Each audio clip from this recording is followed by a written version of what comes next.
আসসালামু আলাইকুম, সবাইকে স্বাগত জানাই। এখনকার সংবাদে আবারও দেশ জুড়ে আতঙ্ক শুরু হয়েছে। নতুন আন্দোলন, বিডিআর বিদ্রোহের সেই নওজওয়ানেরা যাদেরকে বিচার করা হয়নি বা বিডিআর বিদ্রোহের সঙ্গে যারা জড়িত ছিল তাদেরকে এখনও বিচারের আওতায় আনা হয়নি। এই মর্মে বিডিআর বিদ্রোহে নিহত সে সকল স্বজনদের অর্থাৎ তার সন্তানেরা বিশেষ করে আজকে আমরা দেখতে পেয়েছি যে যমুনার সামনে তারা বিক্ষোভ করেছে এবং ব্যারিকেড ভেঙে যমুনার দিকে এগিয়ে যাচ্ছে। সেই সময় পুলিশ তাদেরকে বাধা দেওয়ার চেষ্টা করে, পাশাপাশি সেনাবাহিনীও তাদের বাধা দেওয়ার চেষ্টা করেছে। কারণ যমুনায় ঢুকে গেলে বিপদ হতে পারে বা ঘটনা উল্টাপাল্টা হতে পারে। অনেকেই বিডিআরের সন্তান সেজেও কিন্তু এই আন্দোলনে রয়েছে। চলুন আমরা আগে ঘটনাটি দেখি, পরে বিশ্লেষণ।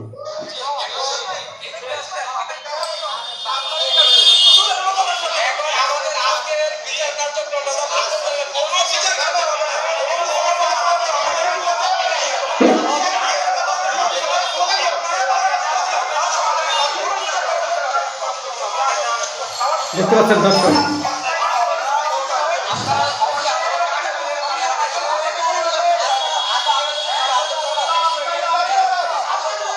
কি হতে চলেছে দেশে। একটা জটিল সমস্যার মধ্যে পড়ে যাচ্ছেন অন্তর্বর্তীকালীন সরকার। এর জন্য তারাই দায়ী। শুরু থেকেই কোনো গোছালো তাদের কোনো কর্মকাণ্ড আমাদের চোখে পড়ছে না, বা হচ্ছে একটা রোডম্যাপ, এটার পরে এটা, এটার পরে এটা করা হবে। এই সান্ত্বনামূলক বাক্য শোনালেও মানুষ কিন্তু শান্ত থাকে। আর অপরাধীদেরকে ছেড়ে রাখা হয়েছে, তাদেরকে ধরুন, প্রয়োজন মতো শাস্তি দিন। তারা তো সব প্রকাশ্যে নানান অপকর্ম করে বেড়াচ্ছে, তাই না? এই ছিল এখনকার মতো বিশ্লেষণ। ধন্যবাদ।